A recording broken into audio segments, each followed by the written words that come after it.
Praise the Lord! Hallelujah! Kamusta na kayo, mountain movers?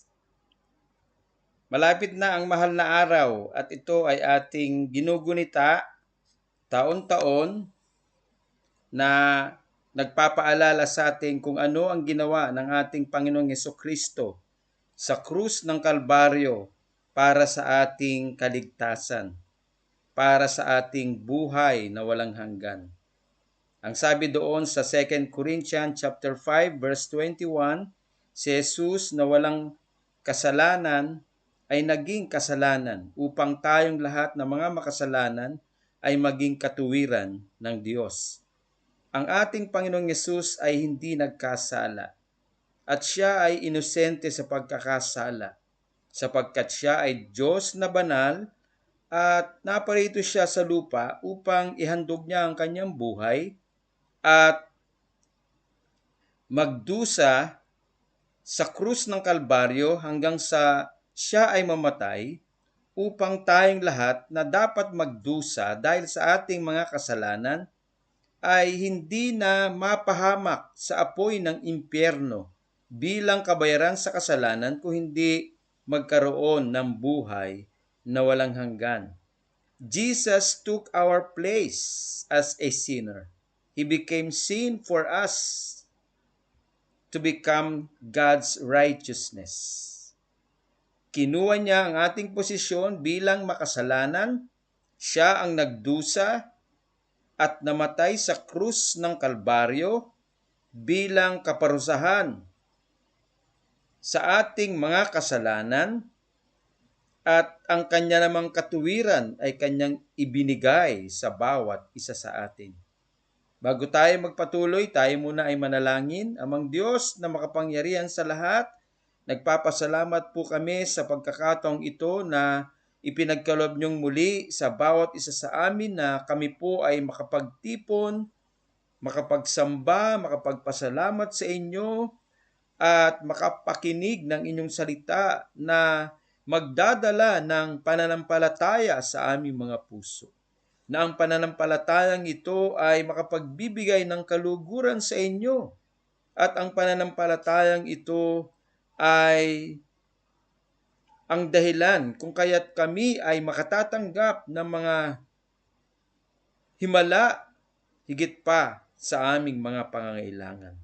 Himala ng pagpapalang pinansyal, himala ng kagalingan, himala ng pag-iingat at paggabay mo at katalinuhan sa aming mga isip at puso, himala ng mga pagpapalang higit pa sa aming mga pangangailangan. Salamat po sa mga sandaling ito. Patuloy po naming ibinibigay sa iyo ang oras na ito na makapakinig ng inyong pong banal at makapangyarihang salita. Kumilos ka po sa aming mga buhay at kami makapagbigay ng pasasalamat at kapurihan sa inyong dakilang pangalan na ang lahat ng tuhod ay luluhod at lahat ng dilay magsasabi na ikaw ay si Jesus, ang Panginoon ng lahat ng may buhay.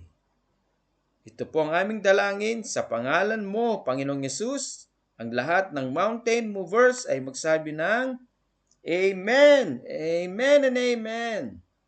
So, dalawang bahagi o tatlong bahagi rather ang ating tatalakayin patungkol sa mahal na araw.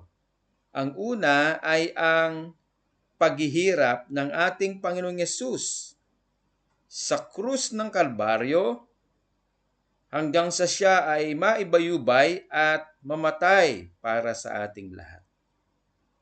Tayo ang dapat na mamatay, magdusa sapagkat tayo ang nagkasala.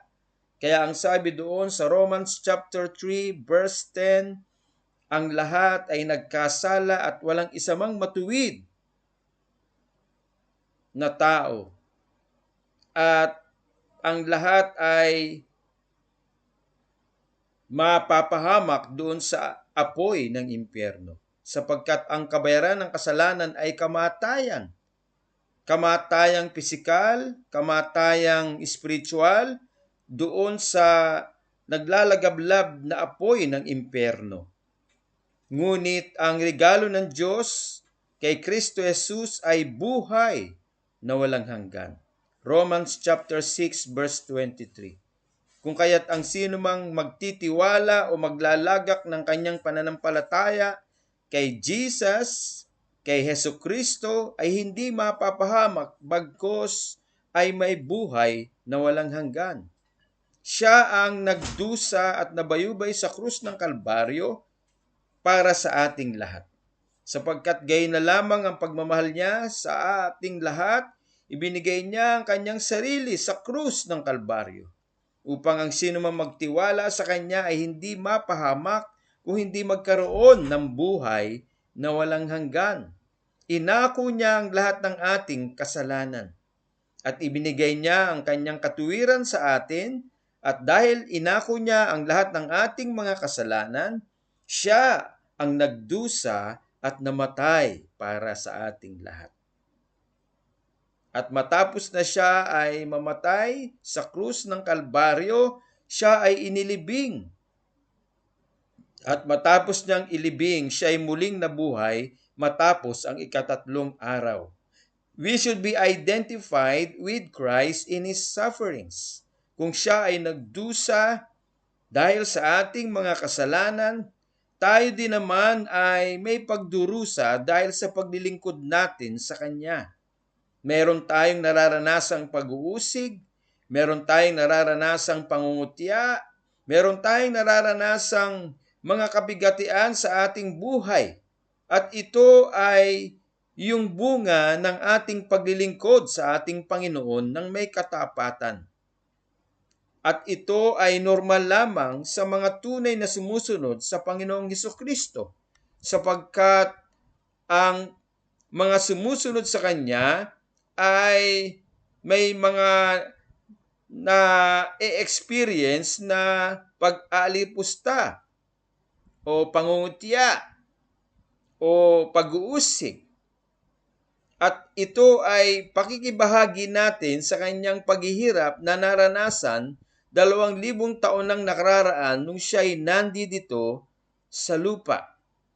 Kung paano siya inusig, ganun din naman tayo na tagasunod niya na uusigin.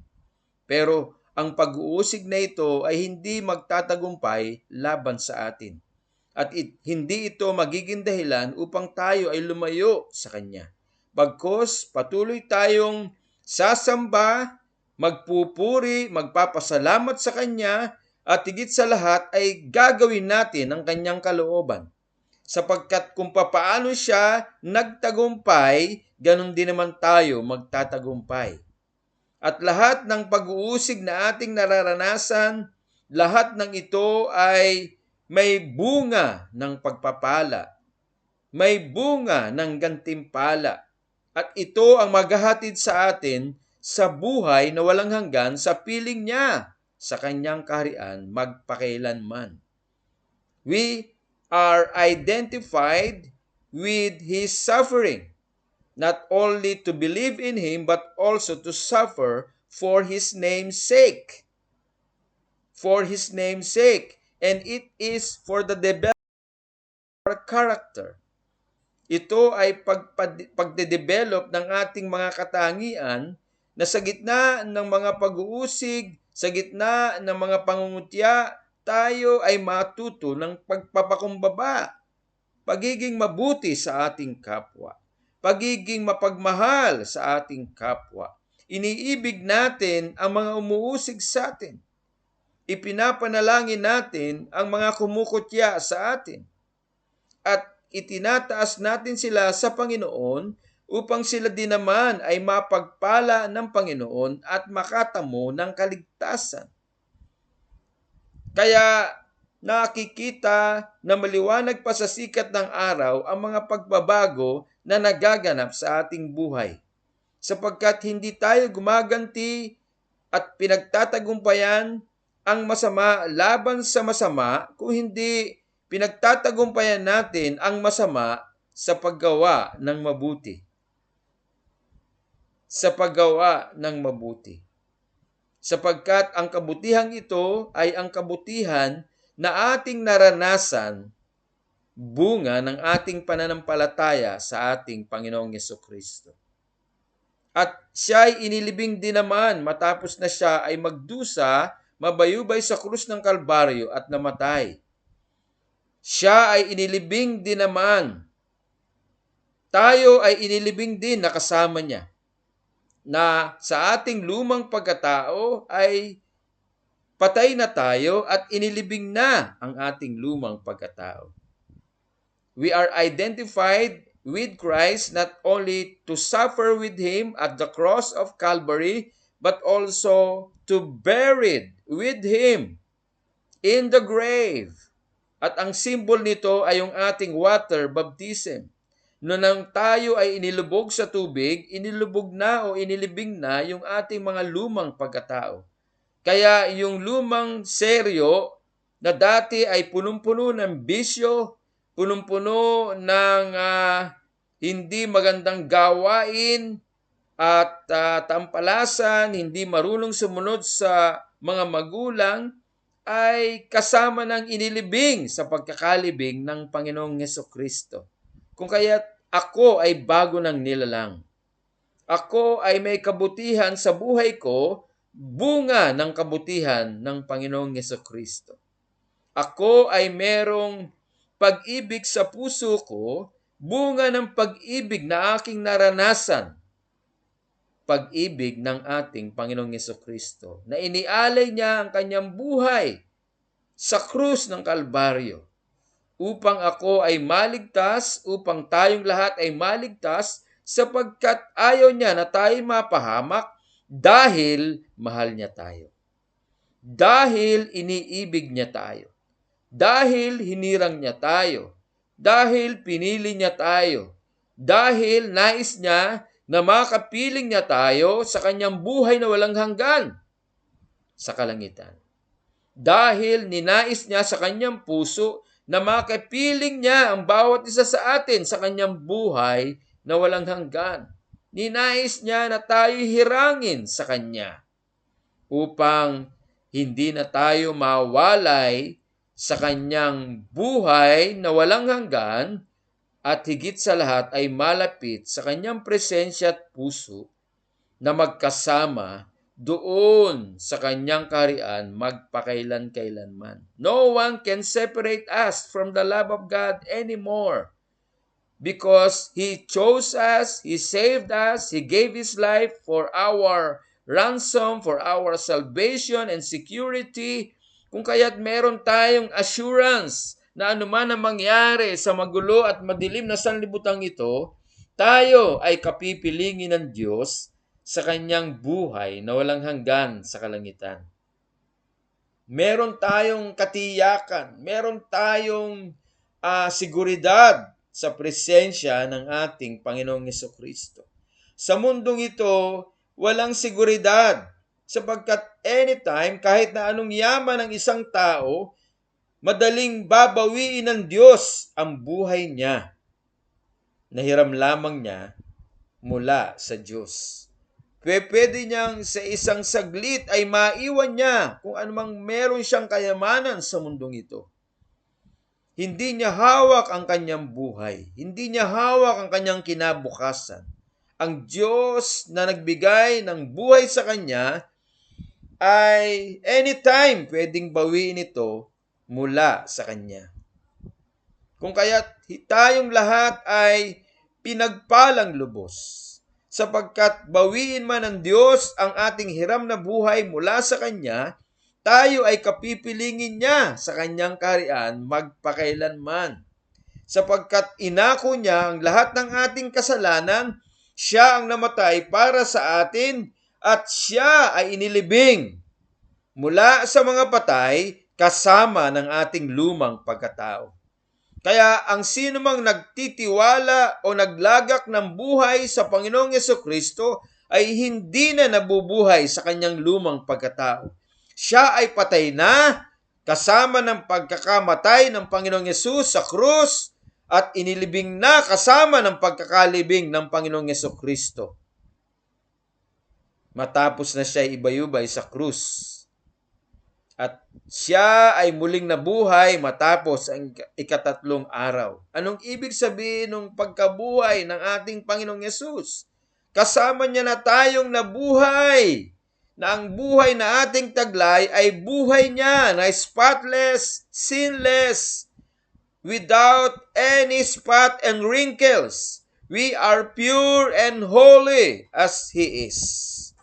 Sapagkat ang kanyang pagkabuhay ay nagdala sa atin ng kasigurihan na tayong lahat ay may katiyakan na tayong lahat ay binanal niya at tinuwid niya at qualified to be with Him in His eternal life. Praise God! Meron tayong assurance and security with Him.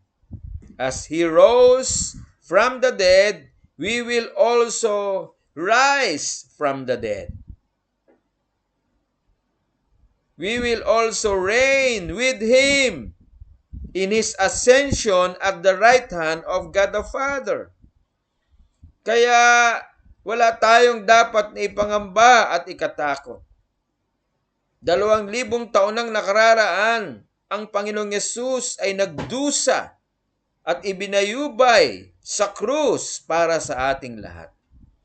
Upang tayo ay hindi na magdusa at mapahamak pa sa apoy ng impyerno dahil sa ating mga kasalanan.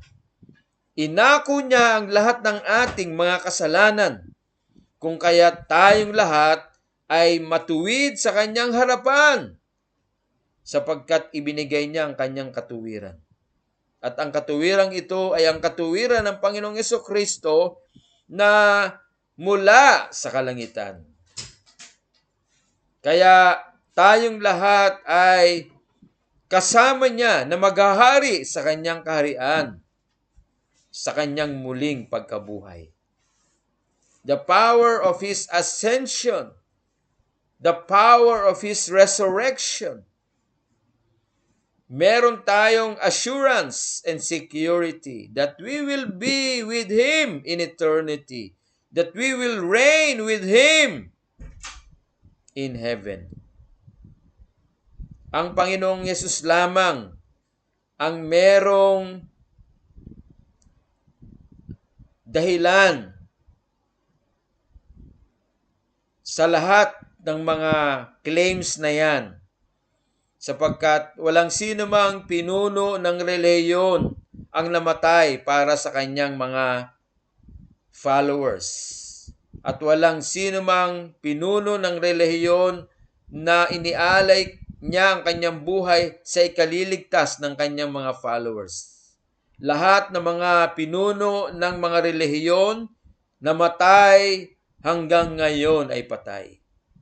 Si Ray Stassel ng Jehovah's Witnesses namatay hanggang ngayon ay patay. Si Eduardo Manalo ng Iglesia ni Cristo, si Felix Manalo ng Iglesia ni Cristo namatay hanggang ngayon ay patay. Si Joseph Smith ng Mormonism namatay hanggang ngayon ay patay. Si Armstrong ng Armstrongism namatay hanggang ngayon ay patay. Lahat ng mga pinuno ng relihiyon namatay hanggang ngayon ay patay. Pero si Jesus, ang Diyos ng Kristyanismo, ang Panginoon ng Kristyanismo na nag-alay ng buhay, nabayubay sa krus, namatay at inilibing, at matapos ang ikatatlong araw ay muling nabuhay. Kung kaya't ang ating pananampalataya kay Jesus ay buhay at ito'y may pag-asa. And He is now our blessed hope, because as He rose back from the dead, we will raise back from the dead to reign with Him in eternity. Kaya, mountain movers, this is really a good news for each one of us na meron tayong guarantee that Jesus resurrected from the dead, because sinabi niya doon sa John chapter 11 verse 25, I am the resurrection and the life. He who believes in me, even though he dies, yet he shall live again. Ako ang buhay at muling pagkabuhay. Ang sino mang nagtitiwala sa akin, bagamat siya'y mamamatay, ngunit siya'y muling mabubuhay. At kung hindi naman siya mamamatay, siya'y mabubuhay magpakailanman, nakasama ko sa aking kaharian. Kaya ang Panginoong Yesus ay buhay at muling pagkabuhay. Buhay na kung madatman niya tayo na bumalik siya dito sa lupa upang tayo kanyang kunin at hindi tayo nakaranas ng kamatayan, tayo'y magpapatuloy sa buhay. From physical to eternal. At kung tayo man ay abutan ng kamatayan, siya na resurrection and the life, muli tayong bubuhayin sa muling pagkabuhay upang makapiling niya tayo, ang ating spirito, ang ating kaluluwa sa kanyang kaharian magpakailanman. And this kingdom of Jesus is unshakable. Hindi matitinag. And this kingdom is eternal kingdom where we will be with Him in eternity. Hallelujah! At ito ay dinefine ng Luke chapter 16 na paradise. Napakagandang paraiso ang kalangitan. Ito ay hindi maikukumpara sa anumang mga magagandang bansa sa mundong ito. Ito ay inihanda ng Diyos sa ating lahat, mga nagtitiwala sa Kanya. After death, there is life. And this life is eternal with our Creator, with our Lord Jesus Christ, our blessed hope, our King of Kings, our Lord of Lords, our healer, our provider, our sustainer, our forgiver, our Jesus, the King of Kings and the Lord of Lords. Ang Diyos na sinasamba ng mountain movers. Ang Diyos na pinupuri natin sa ating pagtitipon every Wednesday and every Thursday and every Sunday. Ang Diyos na tinataas natin at kinikilala natin na nagmahal ng gayon na lamang sa bawat isa sa atin. Si Jesus!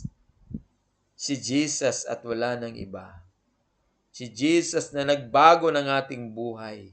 Si Jesus na tumutulong sa atin araw-araw. Si Jesus na makapangyarihan sa lahat na may gawa ng langit at lupa at lahat ng naririto. Magtiwala tayo sa Kanya. Siya ay Supreme God, Preeminent God, meaning wala pa man nalalalang, wala pa ang mundo, wala pa ang langit, wala pa ang mga planeta, ang mga bituin, buwan, araw. Wala pa man ang mga bagay na ito. Nandun na siya, nag-i-exist na siya. He is the preeminent God. Therefore, Jesus is greater and bigger than the beginning.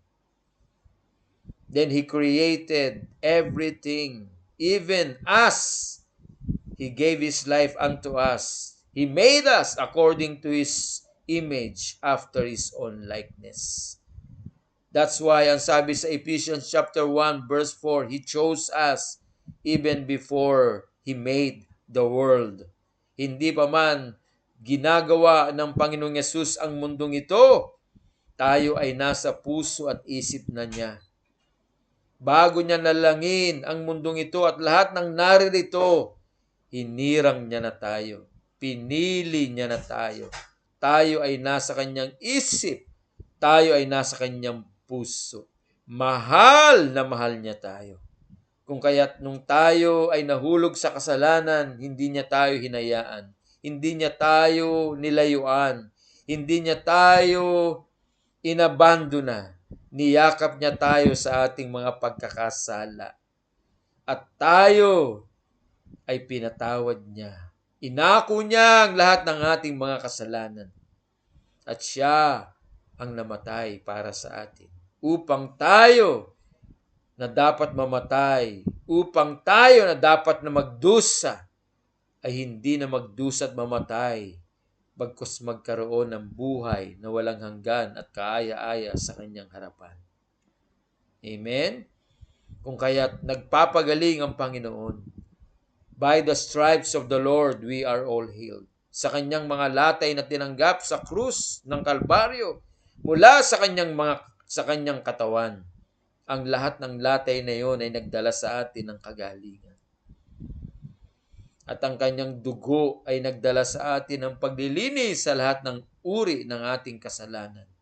Ito man ay sa ating gawa, sa isip, sa salita, sa paningin, lahat ng ito ay nilinis sa pamamagitan ng banal na dugo ng Panginoong Jesucristo. Walang katulad ang Panginoong Jesucristo. Kung kaya't patuloy tayong magtiwala sa Kanya, patuloy tayong humingi ng Kanyang himala sa ating mga buhay, sa ating personal na buhay, sa ating pamilya, sa ating mga mahal sa buhay, mga kaibigan na sila din naman ay maligtas, maglagak ng buhay kay Jesus at magdulot ito sa kanila ng buhay na walang hanggan. Kaya huwag tayong mahihiya na i-share natin si Jesus, sapagkat si Jesus lamang ang nagmahal ng gayon na lamang sa bawat isa sa atin. At ang ebidensya ng kanyang pagmamahal ay yung inialay niya ang kanyang buhay sa ating kapatawaran upang tayo magkaroon ng tunay na kaligtasan. Amen? Kaya, mountain movers, mahalin natin si Jesus. Sapagkat walang sino mang makapagliligtas sa buhay natin maliban na si Jesus. Walang mga pinunong relihiyon o mga relihiyon na makapagliligtas sa buhay ng isang tao.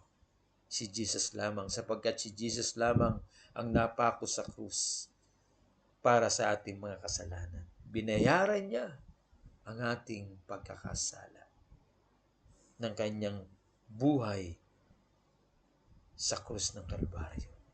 At ngayon, wala na siya sa krus. Siya ngayon ay maluwalhati na nabubuhay sa kanang trono ng Amang sumasalangit. At iniintay niya tayo sa kanyang kaharian. At siya ngayon ay nananalangin sa bawat isa sa atin. Tayo manalangin. Amang Diyos na makapangyarihan sa lahat na may gawa ng langit at lupa, nagpapasalamat po kami sapagkat nung unang Biyernes Santo, namatay ang aming Panginoong Hesus upang kami mapatawad sa lahat ng aming mga kasalanan at makalaya sa anumang uri ng pang-aalipin ng kasalanan at magdulot ito sa amin ng buhay na walang hanggan bilang pagsunod namin sa kanyang mga alituntunin, sa kanyang mga salita na aming natututunan at napapakinggan tuwing araw ng linggo. Salamat po, O Diyos, sa kaligtasang ipinagkaloob mo po sa amin. Kami ay entitled to go to hell, but because of your great love, Jesus, you offered yourself to the cross just for us to be forgiven, made pure and holy, and experience eternal life with you. Thank you, Father. Nawa, hindi lamang po kami, maibahagi ka namin sa aming mga mahal sa buhay. Maibahagi ka namin sa aming mga kaibigan, kakilala, katrabaho, kapitbahay, upang sila din naman ay manampalataya po sa inyo at maglagak ng buhay. Kilalanin kayo bilang kanilang Panginoon at tagapagligtas. At sila po ay mapagpala mo at magkaroon ng tunay na kaligtasan at the end of the day sa inyong piling diyan sa inyong kaharian sa kalangitan. Patuloy po, O Diyos, na iparanas mo ang kagalingang himala sa bawat kikilala sa inyo. Mga pagpapalang material, pinansyal, O God, higit sa lahat sa spiritual na buhay. na kami higit na mapalapit sa inyo, Panginoon, at lumalim ang aming relasyon sa inyo. Bilang kayo ang aming Panginoon at kami ang inyong mga alipin, mga nilalang binigyan ng buhay, na lagi kami magpasalamat sa inyo, Diyos, sumamba sa Espiritu at katotohanan. Salamat po sa inyong pag-iingat araw-araw at sa inyong biyaya, gaya ng pagkain, tubig, hangin, pag-iingat, gabay, pagtulong, pangangalaga, at higit sa lahat, pagsama sa amin sa bawat segundo ng aming buhay, na ipinangako mo ang iyong presensya, na hindi nyo kami iiwan, ipapabayaan man, hanggang sa katapusan ng mundo ito. Patuloy niyo pong pagpalain ang aking mga kapatid, O Diyos, sa Mountain Movers, ang bawat pamilya, ang pamilya ni Sister Sol, ni Jaja, ang pamilya ni Cheryl, ang pamilya ni Lady Arma, ni Nanay Irma, ni Jerry, ni Lisa, ni Gig, ni Sister Edith, ni Des, ang pamilya po, Panginoon, ni Desbert. Lord, huwag niyo po silang pababayaan. Ang pamilya ni Darlene, si Sister Jovi. Oh, hallelujah. Patuloy niyo po silang abutin, Panginoon. At maranasan nila ang iyong presensya, ang iyong pag-ibig, ang iyong pag-iingat at gabay. Maging ang mga kabataan katulad ni Janela, ni JB, ni Jasper, ni Judel, ni Jomark, ni Jeric, ni JV, ni Dave, ni Francis, ni Diane, oh, hallelujah, ni Lady Arma, ni Jaja, ni Darlene. Lord, ingatan niyo po sila sa anumang masasamang elemento sa mundong ito. Tulungan niyo po sila sa kanilang pag-aaral. O Diyos, magsikap sila at makapagtapos ng kanilang pag-aaral. At makatamo ng magandang kinabukasan na inilan mo sa bawat isa po sa kanila. Tuparin mo mga pangarap nila sa kanilang mga puso. Maging po si Grace and Joy, ang aking anak. Maging si Pastora Mean. Oh, hallelujah. Salamat po na marami sa inyo. Pagmamahal at kabutihan sa aming lahat. Pinupuri ka namin at pinasasalamatan. Salamat po maging kay Edward, kay Edsel, O God. Tulungan niyo po sila at sila ay bigyan niyo ng katalinuhan sa kanilang pag-aaral. Ipagkaloob niyo po ang lahat ng kanilang pangangailangan araw-araw. Salamat po, Ama. Salamat po, Panginoong Jesucristo. Salamat po, Banal na Espiritu Santo. Pinagkakatiwala ko po sa iyo ang lahat ng aking mga mahal sa buhay under the banner of Mountain Movers. Thank you for blessing them today, O God. Sa iyo po ang kapurihan, karangalan, kalawalatian, sa makapangyarihang pangalan ni Jesus. Ang lahat ng mga matatagumpay na Mountain Movers ay magsabi ng Amen! Amen and Amen! God bless you all, Mountain Movers. See you soon. Bye-bye.